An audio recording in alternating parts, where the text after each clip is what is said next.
Izašli, tuku, pale, dave. Vaša kuća ugrožena? Nije moja kuća ovdje. Ako izbiju vamo gore, bit će ugrožena. Ako ne izbiju, neće biti ugrožena. Jer linija je ispod nje.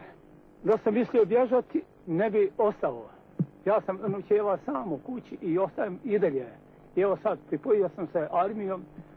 Više godina imam nego sam pripada, ali opet koliko sam budem u stanju. Na kraju, hoćete nam se predstaviti? Hoću, Đuro Babić. Hvala. Dečko ide šoče stari sa puškom u ruci. Idem sine brani Srbe napali.